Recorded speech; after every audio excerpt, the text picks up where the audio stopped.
Om Swastiastu, kembali lagi di channel Santi Dharma Chandra. Kali ini Santi berada di Griya Buana Dharma Santi, Sesetan, Denpasar. Nah, kemarin ada kejadian kerauhan massal siswa atau siswi yang ada di Bali yang sedang studi tour atau liburan. Kenapa sih kok bisa sampai kerauhan seperti itu? Nah, ini Santi jelaskan bahwasanya di Bali itu di sini ini ada canang ya. Ini biasanya juga ada soiban atau kita ngejot pagi ini. Nah, untuk lebih jelasnya nanti kita bisa berdiskusi dengan Ratu Resi Bujangga di Griya Buana Dharma Santi. Jangan kemana-mana ya, tetap subscribe, like, dan share untuk channel Santi Dharma Chandra. Terima kasih.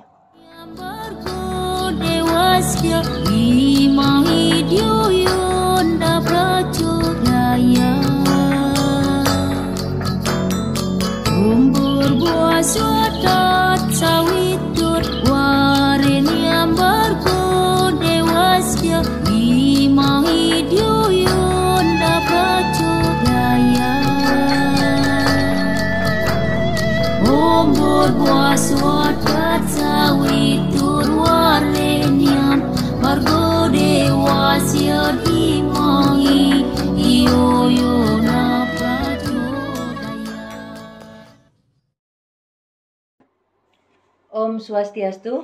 Om Swastiastu. Kembali lagi di channel Santi Dharma Chandra. Kali ini Santi syuting di Griya Buana Dharma Santi, Sesetan, Denpasar, Bali. Baiklah, sebelumnya matur suksma kepada Ida Resi bahwasanya Santi sudah diberi kesempatan untuk belajar dan pemirsa Santi Dharma Chandra juga. Nah, Ratu Resi, Santi kemarin mau cerita, mau sharing ke Ratu Resi bahwasanya kan kemarin tuh ada fenomena kerauhan nih, kerauhan massal anak-anak siswa atau siswi dari luar Bali untuk liburan ke Bali, itu ada kerauhan massal. Nah, banyak masyarakat yang di luar belum tahu tuh, kerauhan itu apa sih, seperti itu. Kenapa Bali kok horor banget bisa sampai kerauhan massal seperti itu? Ada apa dengan Bali seperti itu? Boleh dijelaskan dengan di Santi Dharma Chandra? Ya. Om Swastiastu. Om Swastiastu. Ya, sebelum kita menjelaskan yang dipertanyakan tadi, terlebih dahulu saya akan berbicara sedikit tentang Bali dan masalah upacara. Karena hubungannya dengan upacara. Seperti kita ketahui bahwa Bali adalah suatu pulau yang sangat berbeda dengan yang lain. Karena di Bali kebetulan sebagian besar adalah umat Hindu yang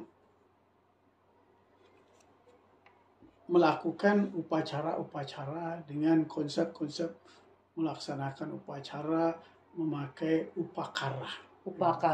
Ya, jadi itu beda. Sehingga Hindu yang di Bali pun sangat beda juga dengan Hindu yang di India. Seperti itu. Karena Hindu yang di Bali itu lebih berkonsep kepada konsep tradisi, kemudian konsep-konsep yang berhubungan dengan hal-hal yang kuno. Sangat kuno. Nah, sehingga saya ingin sampaikan dulu dengan konsep upacara. Nah, upacara di Bali kan banyak. Ada upacara galungan, guringan, kemudian nyepi dan sebagainya. Nah, setiap upacara itu ada upakara. Ya, upakara itu adalah alat atau bahan yang dipergunakan untuk upacara itu. Salah satunya adalah canang, banten, kan gitu. Itu bagian sesajen dari dan sebagainya. Nah, dengan adanya itu banyak orang juga yang bukan agama Hindu mengatakan bahwa kok membuat sesajen, apakah itu untuk makanan buta kala, makanan apa gitu. Nah, itu sebenarnya sesajen itu bukan makanan. Ya, jangan salah tangkap. Sesajen itu sebenarnya adalah haturan dalam artian persembahan rasa terima kasih, rasa syukur itu kepada Tuhan pertama. Oleh sebab itu Tuhan itu tidak memerlukan makanan lagi. Jangan salah persepsi bahwa orang Bali mengaturkan atau membuat sesajen untuk dimakan oleh para dewa atau oleh Tuhan. Tidak. Tuhan itu justru telah memberikan makanan pada manusia. Nah, oleh sebab itu maka kita orang Bali itu menghaturkan terima kasih. Wujud syukur berarti. Wujud syukur ya, bahwa apa yang telah diberikan oleh Tuhan, maka kita bisa punya itu gitu. Oleh sebab itu bukan Tuhan itu tidak perlu makanan begitu. Iya, tapi kita yang manusia yang menyampaikan bahwa kita merasa syukur telah diberikan ya katakanlah makanan, kesejahteraan dan sebagainya. Dan kita orang Hindu di Bali punya konsep yang namanya etika, kemudian yang disebut juga dengan estetika dan logika itu ada. Sehingga apa? Ketika kita membuat sesuatu persembahan kepada Tuhan Yang Maha Kuasa, itu kita harus menggunakan estetika. Estetika artinya ada keindahan. Itu rasa keindahan itu kita persembahkan. Karena rasa syukur kita kan dengan keindahan. Nah, kemudian logika, dia logis. Ya, kita buat sesuatu itu ada logikanya. Ya, misalnya kita mengaturkan sesajen di bawah gitu, misalnya. Logikanya apa? Logikanya kepada alam semesta yang ada di bawah kan gitu. Jadi bukan itu, bukan memuja, artinya bukan bukan syirik bukan apa istilahnya. Biasanya tuh ada yang gini, itu dibawa buat setan ya, gitu. Bukan itu dah. Konsep itulah yang harus kita luruskan dulu. Itu adalah yang dibawa itu adalah alam semesta ini.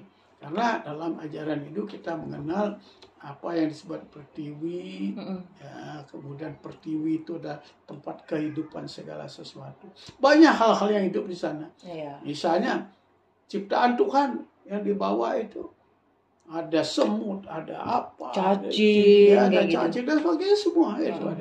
Maka kita merasa berterima kasih kepada Tuhan karena beliau telah menciptakan sesuatu. Sehingga ciptaan beliau itu tidak boleh dicela, tidak boleh diremehkan. Walaupun apa bentuknya, itu adalah ciptaan Tuhan. Manusia tidak akan bisa menciptakan begitu. Gitu. Nah, oleh itu kita berterima kasih. Karena semua makhluk-makhluk itu memiliki fungsi dan tugas serta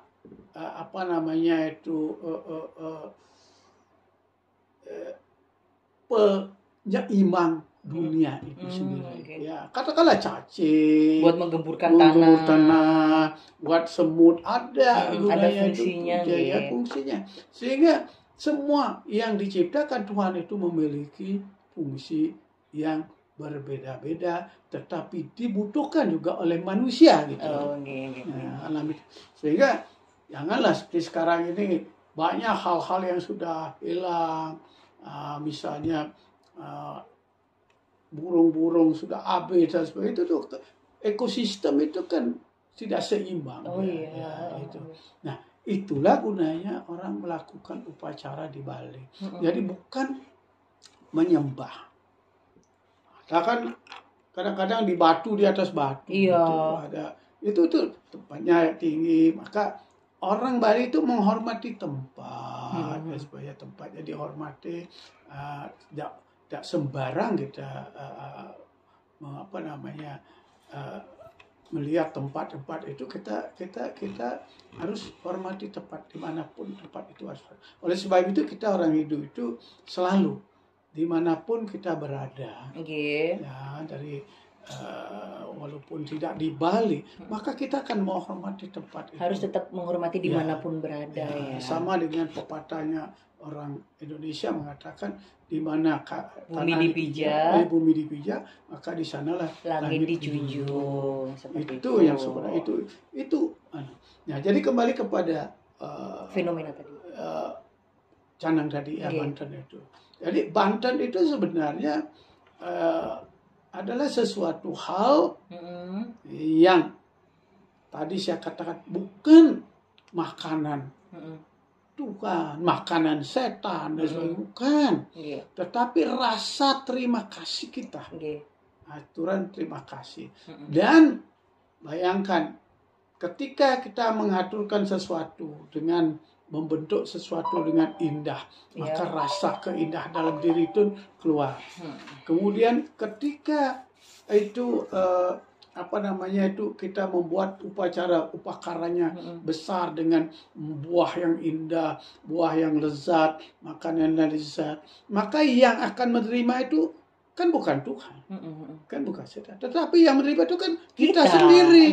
Itu favorit loh kalau habis upacara dapat buah. Jadi apa yang kita persembahkan itulah yang kita terima gitu. Itu sebenarnya. Jadi artinya apa? Bahwa kita tidak pernah merugi dalam hal itu. Karena apa? Karena kita membuat sesuatu dengan membuat yang enak, maka hasilnya adalah yang enak juga, maka dimakan. Nah, itu yang pertama. Nah, sehingga saya katakan bahwa Banten itu bukan canang, Banten itu bukan makanan Tuhan, bukan makanan setan dan sebagainya, bukan. Itu adalah bentuk syukur kita. Bentuk syukur kita. Nah, lanjut lagi. Misal kayak kemarin, kok bisa sih ada peristiwa kerauhan? Sebelumnya kerauhan itu apa dulu? Sebelumnya banyak nih masyarakat yang di luar Hindu yang belum tahu tentang kerauhan. Ya, kerauhan kalau di Bali itu disebut kerauhan, kalau di lain tempat disebut kesurupan dan sebagainya. Kesurupan, kerauhan. Tetapi kalau orang kesurupan atau kerauhan di dalam konsep Bali, kalau orang mengatakan kerauhan itu adalah itu ada roh yang masuk. Oh, seperti itu. Itu roh yang masuk. Ada yang sedangkan kalau kesurupan kadang-kadang kan disebabkan oleh di samping roh yang masuk, disebabkan oleh jiwanya itu. Jiwanya itu yang tidak tenang, jiwanya itu kan bisa dia kesurupan, akhirnya bisa menjadi gila kan gitu. Nah, kalau kita berbicara tentang kerauhan kalau di Bali, yang wajar kalau di Bali ya, kalau orang kerauhan itu adalah apabila orang melakukan upacara di pura. Oh, seperti itu. Iya. Itu wajar itu. Ya, karena ada upacaranya, ada bantannya dan sebagainya, itulah kerauhan. Nah, tapi ketika dia tidak menggunakan itu, kemudian kerauhan dia seperti tiba-tiba begitu, ya itu atau kesurupan itu, ya itu tidak wajar. Ya, tidak wajar. Itu ada apa? Itu pasti ada apa? Itu yang perlu dipertanyakan. Nah ini, sehingga seperti yang kemarin yang dipertanyakan tadi, kenapa terjadi demikian? Gitu. Itu anak siswa-siswa masih SMP, Pak SMA seperti itu kurang lebihnya. Itu SMP saya dengar. Iya SMP. Nah, itu bagaimana itu? Nah itulah karena mereka itu di dalam konsep kejiwaan yang adalah tidak stabil, labil.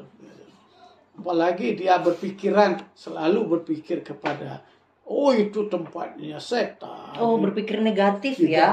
Maka hal negatif itu yang masuk pada dirinya gitu. Seperti itu. Ya. Nah, di samping kepercayaan itu kan lain lagi.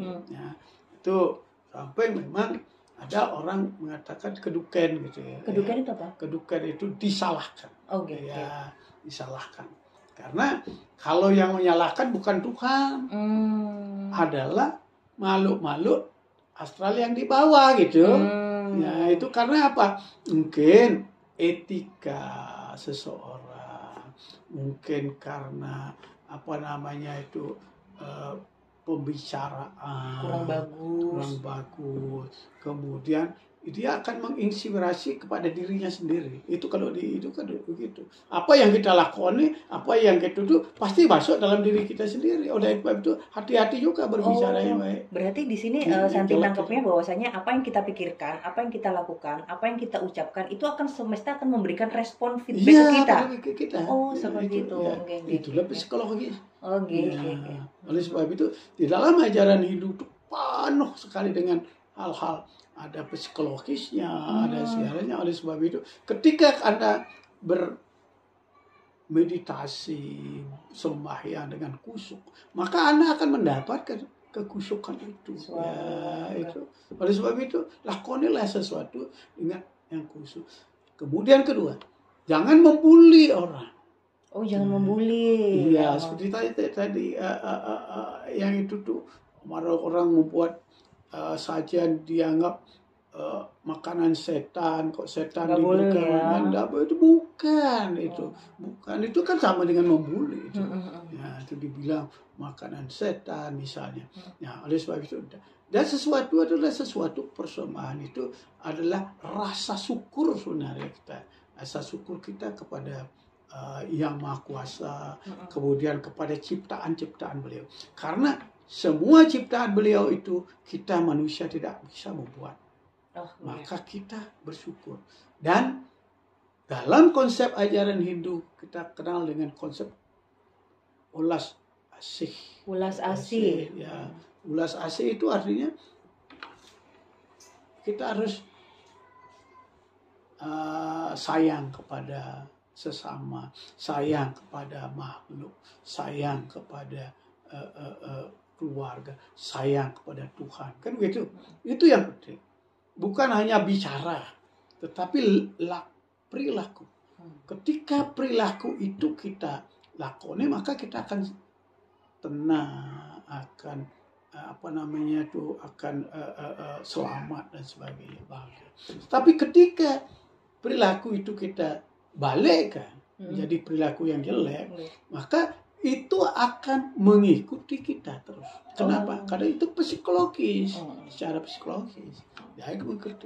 Sehingga apa? Maka kita akan menjadi bulan-bulanan daripada pikiran kita sendiri, hingga kita menjadi kesurupan gitu. Nah, sebelumnya nih Santi flashback di episode yang dulu bahwasanya Ratu Resi Paswalake itu kan aktif di tour bahkan sampai ke luar negeri, ke Amerika, ke Eropa, ke lain-lain seperti itu. Nah, ini kan permasalahan tentang tour, entah studi tour, entah holiday, liburan seperti itu kan. Bagaimana sih Ratu Resi hukumnya nih ketika kan masyarakat belum tahu dong, misal canang ditendang seperti itu, ada wisatawan atau siswa yang nendang canang, atau ada kayak Banten di mana langsung disingkirin, ini apa sih seperti itu, ini buat setan nih, atau ini apa nggak penting, atau ada canang diludahin, itu hukumnya seperti apa itu Ratu Resi? Kalau di dalam konsep Hindu di Bali kalau kita di Bali kita tidak pernah menghukum, ya dalam artian paling-paling kita mengatakan gimana orang itu kan baik itu. Tetapi ada alam yang lakukan itu. Alam. Kita hukum alam yang kena. Maka yang akan memberikan hukuman itu adalah alam itu sendiri. Bukan bukan manusia ini. Kalau orang Hindu itu sebenarnya ulas asih seperti apa yang saya katakan. Ya bagaimanapun juga ya kita katakan mungkin dia tidak ngerti kan gitu. Itu aja kita paling-paling. Nah, tapi kalau mereka melakukan dengan sengaja bahkan membuli atau mencela, maka kita kata mungkin nanti ada karmanya kan gitu aja. Itu biasanya. Maka agama Hindu tidak akan akan mengatakan itu orangnya jahat begitu, tidak akan itu harus dihukum, tidak. Tapi ada yang menghukum nanti. Kita percaya karena kita percaya dengan karma. Nah, seperti katakan tadi, sebenarnya dalam ajaran Hindu itu apapun memiliki roh. Oh, seperti itu. Iya. Contohnya. Satu aja, batu. Ya, batu itu punya roh, itu jangan kira dia punya roh. Misalnya batu doang gitu. Batu doang. Oh ya, terus itu rohnya gimana? Iya, coba nanti batu itu bisa kering, ya, dan bisa batu itu bisa membesar. Coba lihat itu batu-batu itu. Kalau diteliti. Ya diteliti. Itu punya berarti ada rohnya, ada jiwanya. Oleh sebab itu, segala sesuatu ciptaan Tuhan itu ada jiwa. Karena ada jiwa, maka kita dalam ajaran Hindu, maka kita harus menghormati semua hal. Batu pun bukan kita menyembah, bukan. Karena dalam ajaran Hindu ada tingkatan yang disembah. Tingkatan yang disembah itu adalah Tuhan, ya. Kemudian manifestasi beliau, kemudian sinar beliau, itu yang disembah. Nah, kemudian yang tidak disembah, yang diberikan juga penghormatan, tetapi bukan disembah, itu adalah hal-hal yang berhubungan dengan konsep-konsep yang disebut dengan Buddha. Nah, Buddha itu tidak lain adalah unsur-unsur di dunia yang berada pada lapisan bawah itu. Ya. Berarti bisa saja nih, misal ada wisatawan atau ada yang berkunjung ke Bali tapi nggak tahu tentang canang, bahkan ada yang membuli, ada menendang, meludahi. Jadi ketika mereka merusak atau melakukan yang nggak hal baik, yang marah itu dari alamnya atau yang dari rohnya tersebut yang akan memberikan karma terhadap pengganggunya. Seperti itu. Ya. Tetapi begini, kita di Bali percaya, ketika orang melakukan situ tidak sengaja, tidak sengaja karena dia tidak tahu dan sebagainya, itu udah tidak mereka. Tetapi kalau disengaja, dia tahu tetapi dia melakukan yang itu. Nah ini bahaya sekali itu. Ya, jadi jangan mengatakan di Bali itu setannya. Enggak, Bali orang mengatakan setan, enggak ada gitu. Mana? Saya tanya sekarang, berapa banyakkah orang melihat pocong di Bali? Enggak sih, enggak ada, jarang. Apalagi itu yang lagi satu WB Gombel gitu ya. WB Gombel kuntilanak sundel bolong gitu. Iya, di Bali coba enggak ada. Ada mungkin ada sesuatu tapi tidak sebanyak apa yang ada di lain tempat. Nah, artinya apa?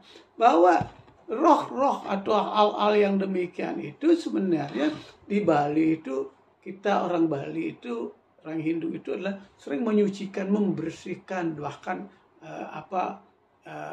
kita lakoni supaya alam itu stabil, sehingga binatang, tumbuh-tumbuhan, batu-batuan itu tidak harus digusur dan sebagainya itu. Jadi seperti itu. Nah, lanjut lagi, misal kemarin kan banyak asumsi atau apapun dari penilaian masyarakat tentang fenomena tersebut. Nah, Ratu Resi, Santi mau tanya lagi, misal nih, hukumnya ketika ada orang berlibur ke Bali, tapi misalkan unik nih foto-foto di depan pura atau di depan manapun. Kalau di Bali kan banyak tempat-tempat wisata yang memang orang-orang tuh pengen foto dan lain-lain. Terus ketika ada banyak barang unik di pura atau seperti apa, terus mereka sengaja ngambil barang unik tersebut, entah barang pusaka yang ada di pura tersebut atau di tempat wisata tersebut diambil, itu bagaimana hukumnya seperti itu? Seperti saya katakan tadi, bahwa di Bali, di Bali itu kalau zaman dulu malah kalau tahun 80-an ke bawah ya, itu kita naruh apa-apapun di luar itu udah akan ada yang ambil gitu. Kayak motor, kunci ya, masih. Ya masih. Sekarang udah ini ya. Nah, itu kan kembali kepada karakter seseorang, kemudian kembali juga kepada apa yang disebut dengan etika seseorang. Ketika etika seseorang itu tidak baik, apapun yang dilihat walaupun itu bagus dan sebagainya, maka dia itu anggap tidak baik. Itu sudah mindset otaknya sudah itu. Ya, kemudian kalau sebenarnya kalau di Bali itu segala sesuatu adalah yang dipajang dan sebagainya ada untuk keindahan. Yang indah. Kadang-kadang mereka kan merasa tidak indah dan sebagainya dalam otaknya ada. Nah, bagaimana hukumnya? Nah, kan hukumnya. Dalam kita di Bali sebenarnya di samping hukum yang dilakoni oleh pemerintah kan itu. Dalam hukum yang ada di Bali itu kan kembali kepada konsep agama adalah karma, hukum karma. Maka yang ada pada dirinya hukum karma. Pasti, itu karena hukum karma itu pasti. Percaya atau tidak, hukum karma itu pasti. Maka orang yang melakukan sesuatu dengan cara jahil, memang disengaja, dia akan mendapatkan hukuman yang setimpal. Tidak akan dapat. Pasti mendapat. Maka kita percaya. Kembali kepada karma. Ada yang disebut dengan prarabdha karma. Kemudian ada yang disebut dengan karma yang langsung sekarang. Kemudian yang kemudian hari akan diterima dan kemudian. Itu banyak. Nah, oleh sebab itu saya mengimbau kepada siapa-siapa yang suka ke Bali, ya, tur dan sebagainya. Seperti tadi saya katakan tadi, saya pun kalau keluar negeri dan sebagainya di luar negeri, apapun itu walaupun mereka tidak sakralkan, tidak tetapi mereka bahasa kita hormati. Selalu kita hormati. Kita sebagai seorang wisatawan ya kita harus hormat kepada tempat itu. Nah, oleh sebab itu untuk orang-orang yang datang ke Bali. Nasihatnya dari Ratu Resi untuk para wisatawan atau mahasiswa yang berlibur di Bali itu bagaimana nasihatnya? Itu satu adalah pertama jangan menganggap diri yang paling baik, benar gitu ya. Kalau paling benar lah dulu pertama. Kedua, karena kebenaran itu adalah kebenaran tidak mutlak kan? Kebenaran tidak mutlak.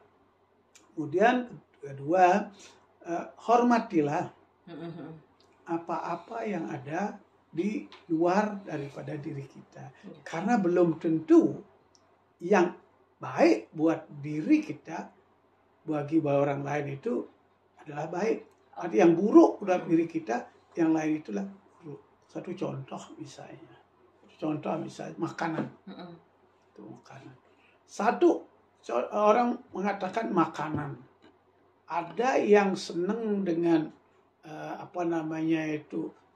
ikan panggang. Tapi di lain tempat orang itu tidak senang sama ikan. Ada yang suka ayam panggang yang atau bebek gitu ya. Sedangkan yang ini tidak suka pada bebek. Nah, kemudian ada yang suka pada pedas. Ya bilang, oh ini pedasnya bagus sekali. Kalau yang lain justru tidak suka pada pedas. Artinya apa? Kan itu tes pribadi atau rasa pribadi. Sehingga janganlah menyalahkan, janganlah membuli, janganlah merusak sesuatu di tempat lain yang tidak Anda senang gitu misalnya, tetapi sebenarnya orang lain itu senang gitu. Ya. Saling menghormati lah. Ya, jadi gitu. Hormatilah itu. Itu yang pertama. Ketika Anda melakukan penghormatan, Anda akan selamat, pasti selamat. Itu kembali kepada konsep karma. Jangan lupa bahwa konsep di Bali itu, konsep karma itu, orang Bali mengatakan karma itu cicih gitu. Cicih itu artinya cepat reaksi bekerjanya kerjanya itu ya. Untungnya mereka itu kesurup, tapi kadang-kadang kan ketakutan kita nanti tidak mengetahui, kemudian akhirnya di jalan jatuh dan sebagainya, itu kan gitu, ya berat ya. Nah itu moga-moga tidak terjadi begitu. Dan itu bukan karena siapa. Nah, karena perilakunya sendiri. Ya, itu perilaku sendiri gitu. Bukan karena ada setan, ada itu sudah dalam ajaran Hindu adalah karma. Ya. Dan itu karma itu akan merasuki dirinya sendiri gitu. Itu jangan berpikir bahwa sesuatu tuh karena setan. Justru di Bali itu kita setan itu tidak pernah kita menyebutkan setan itu adalah sesuatu yang dibenci, tidak. Iya sih. Ya, setan, kalau orang mengatakan itu setan, dihormati. Iya, Santi juga ngerasa seperti itu. Pengalaman Santi tinggal di Bali ya, sahabat Ratu Resi, bahwasanya nggak ada tuh yang kayak asumsi Bali horor dan lain-lain, tapi ngerasa Santi tuh sangat diberkati di sini, diterima, bahwasanya Santi tiap pagi ya tadi itu mungkin pelajaran dari Ratu Resi Santi terapkan, feedback apa yang kita ucapkan, apa yang kita pikirkan, apa yang kita perlakukan ke baik secara ke tubuh-tubuhan, ke manapun makhluk hidup, ke manusianya, bahwasanya kita juga secara ke atas ke dewa atau ke leluhur kita, itu yang akan sangat melindungi kita seperti itu. Memang betul. Jangan ke secara agama, secara saintis saja juga begitu. Sehingga dalam konsep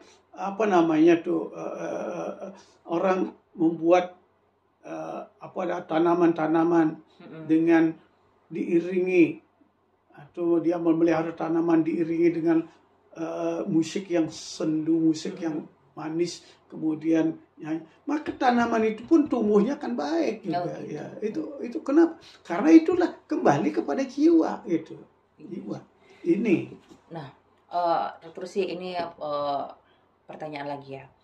Santi tuh kemarin tuh sempat melihat, ya ini mungkin pendapat dari Santi, mungkin Ratu Resi bisa tanggapin. Santi tuh kurang sreg ketika di pura dijadikan tempat objek wisata. Karena yang pertama apa? Kita kan nggak mungkin tahu orang tersebut cuntaka atau nggak, lagi haid atau apa. Meskipun ada tulisan larangan, biasanya tuh banyak yang melanggar seperti itu. Terus mereka belum tahu bahwasanya itu, ya tahu sih itu tempat ibadah. Cuma Santi ngelihat kayak ada yang meludah sembarangan, terus ngomongnya kasar. Jadi itu Santi tuh sampai sempat, kok gini, mau negur juga nggak enak karena mereka gerombolan kan, seperti itu. Itu sebenarnya bagaimana sih? Sebenarnya begini. Dulu waktu saya masih, kembali karena ini hubungan dengan pariwisata, karena saya pernah menjadi wakil Asita Bali ya, jadi saya kebetulan di pariwisata. Itu bagaimana? Saya pernah juga mengusulkan bahwa orang tidak diperbolehkan masuk ke dalam, tapi boleh melihat, buatkanlah suatu tempat yang bisa melihat kayak wantilannya mungkin ya, atau bukan tempat peninjauan gitu. Peninjauan gitu ya. Satu contoh misalnya yang bagus itu adalah di Taman Ayun Mangui. Ya, itu sehingga orang bisa jalan di pinggir pura melihat ada apa di tengah, tapi dia tidak masuk ke area pura itu ya. Sehingga apa, orang yang sembahyang khusyuk ya, kemudian seperti apa yang dikatakan, ada yang berludah dan sebagainya, ada yang tidak, itu kita kan tidak bisa mereksa orang ya, kalau ada yang menstruasi dan sebagainya kan tidak bisa. Nah, oleh sebab itu mereka harus ada di sana. Kalau mereka betul-betul mau sembahyang, kan ada tahu kita pakaiannya pun tidak pakaian hanya asang-asang pakai saput begitu saja. Dia pasti, kalau dia memang sembahyang, dia pasti sudah berpakaian dengan nesis, pakaian sembahyang dan sebagainya, dan mereka bawa canang dan sebagainya. Itu lain saja. Nah itu kalau menurut saya, dan itu sudah saya lakukan, pernah saya sudah sampaikan untuk sosialisasi ya. Iya, sudah dulu waktu saya itu, waktu saya di pariwisata dulu, dan itu pun sudah dilakoni di di Mengui itu, di Taman Ayun. Nah, tapi dulu cara juga di Besakih ya. Tapi ya tahu saya sekarang banyak juga orang masuk ke Besakih, tapi gimana? Tapi dulu bahkan sudah dibuatkan begitu di Besakih itu. Iya. Jadi, tapi yang lain-lainnya gimana? Nah ini yang perlu, karena kita tidak tahu bahwa setiap orang itu membawa aura yang tidak sama. Itu yang aura ini, kalau auranya bagus ya siapa lah. Kalau auranya itu tidak bagus, nah ini akan merusak, kemudian juga menghilangkan konsentrasi, dan bahkan kalau kita mengatakan di Bali itu adalah aura-aura yang sakral itu akan dipengaruhi sehingga terjadilah aura yang tidak bagus gitu. Oh, seperti itu. Baik ya. Ya. Nah, baiklah, lanjut lagi bahwasanya untuk himbauan, apalagi kita di Indonesia kan harus menjalankan toleransi ya, Ratu Resi, untuk menghormati ketika masuk ke pura, dan setiap orang yang Ratu Resi sebutkan tadi membawa aura. Aura masing-masing itu bisa dijelaskan bagaimana itu? Ya, setiap orang itu kan kadang-kadang aura itu kan berhubungan dengan diri sendiri. Yeah. Kalau mereka itu dalam keadaan senang, kemudian dalam keadaan bersih dalam dirinya, auranya kan bagus. Tapi kadang-kadang kan aura juga disebabkan oleh kelahiran. Ya, siapa tahu kadang-kadang seorang suka dengan hal-hal yang tidak baik, maka auranya kan begitu juga. Maka hal-hal orang suka membuli orang, suka benci pada orang, maka auranya juga akan lain gitu. Nah, oleh sebab itu kalau dia masuk ke dalam tempat suci dan sebagainya, itu kan menghancurkan atau mengacaukan aura-aura baik di sana. Itu yang baik, seperti itu. Baik. Jadi untuk pesan-pesannya bahwasanya kita harus saling menghormati, di mana kita berpijak, di situ langit dijunjung, adat istiadatnya seperti apa, bukan karena Bali yang serem atau Hindu yang seperti itu, enggak, tapi apa yang di dalam diri kita secara pikiran, secara lisan, secara tingkah laku, itu yang akan menarik energi semesta untuk feedbacknya ke kita. Seperti itu. Jadi memang harus dijaga juga. Kalau ketemu canang, sajen atau apapun jangan diludahin, jangan ditendang atau seperti apa, janganlah seperti itu, karena kalau di Hindu kita sangat percaya sekali sama diskala Ratu Resi. Jadi sebelumnya Santi aturkan terima kasih, dan ini juga bisa ditonton untuk masyarakat umum juga buat pelajaran ketika kita datang ke Bali atau kemanapun, bahwa Ratu Resi juga pas waktu berkunjung ke luar negeri pun tetap menghormati meskipun orang Indonesia Jadi seperti itu. Jadi itu pelajaran penting bahwasanya kita harus tetap menghormati dimanapun kita berada. Jadi nah, satu lagi pertanyaan nih. Misal nih, sudah terjadi kerauhan, sudah kesurupan, tapi bukan umat Hindu atau memang dari luar Bali seperti itu. Itu ada upacaranya seperti apa untuk mengembalikan? Takutnya ada hal-hal yang niskala yang mengikuti pada dirinya. Apa yang harus dilakukan? Ya begini, kembali kepada tingkat anunya itu, apakah dia terlalu keras atau tidak keras gitu ya. Itu sebenarnya mudah dan sukar. Antara mudah dan sulit. Sukar, ya. Itu bagaimana? Karena tergantung satu. Ketika mereka itu hatinya tidak terbuka, untuk itu sukar sekali untuk menghilangkan apapun. Bahkan mereka itu kan bisa menjadi orang gila. Karena dia tidak terbuka dalam dirinya. Tapi kalau dia terbuka dalam dirinya, mudah sekali memangku dengan bawa air tirta itu aja sudah selesai. Tidak perlu ada obat-obat apa itu sebenarnya. Itu sebenarnya itu. Nah, kembali kepada diri orang. Seperti itu. Baiklah. Jadi pentingnya ketika mengantisipasi tadi sudah disebutkan, terus cara untuk menghormatinya seperti apa, terus ketika sudah terjadi pun sudah dijelaskan sama Ratu Resi bahwasanya kita juga harus jujur. Misal nih ditanya, kamu tadi misal udah kerauhan nih dari orang luar, kamu tadi nendang apa, melakukan hal apa? Enggak, aku enggak nendang apa-apa. Itu kan berarti enggak jujur. Jujur itu tingkat aja sudah lain itu. Udah bisa dibiarin. Jadi bingung kalau mau menelusuri, mau mengobatinya seperti apa, itu bingung gitu kan. Ya, karena begini ya, kita pun dimanapun kita harus menghormati sesuatu. Bahkan ya, seperti misalnya kalau orang pergi ke Cina tuh ke Tiongkok ya sekarang nama Tiongkok. Orang ada apa namanya itu museum tempat pembalsaman Mao Zedong misalnya tuh. Kayak mumi nggak? Ya, mumi. Ya, orang ke sana masuk itu tidak boleh berbisik, tidak boleh bicara dan sebagainya. Begitu. Nggak boleh berarti. Nggak boleh. Maka saya sudah pernah juga ke sana. Sehingga kita harus menghormati, jangan kita berisik, ya kan kita harus tidak begitu. Maka kita harus apa aturan mereka ya kita harus mengikuti. Iya, itu kalau kita berbisik bagaimana gitu bisanya itu kan tidak tahu. Tapi mungkin kalau tidak dalam apa namanya konsep niskale, kalau dibalikkan lebih banyak ke niskale, artinya hal-hal yang tidak terlihat. Ya tidak terlihat. Tapi kalau di sana kan lebih banyak ke skale, kenyataan. Ya mungkin kalau kita berbicara begitu, pasti ada hukumannya di sana ada. Gitu. Iya, kan begitu. Nah, oleh sebab itu kita harus hati-hati gitu. Baiklah, matur suksma untuk Ratu Resi sudah diberikan waktu untuk wawancara di channel Santi Dharma Chandra. Mohon doanya agar channel ini bermanfaat buat umat sedharma. Terus kita bisa untuk media belajar, untuk saling mengerti, saling menghormati, saling memahami apa arti hidup ini seperti itu. Untuk Ratu Resi sebelumnya mohon ditutup dengan doa. Persilakan. Sama sempurna.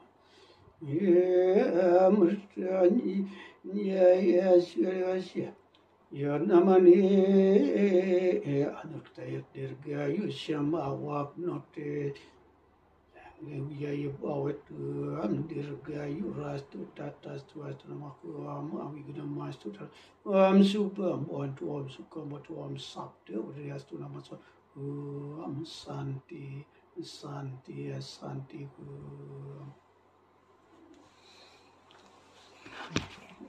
Nanti tak sambung. Santi izin apa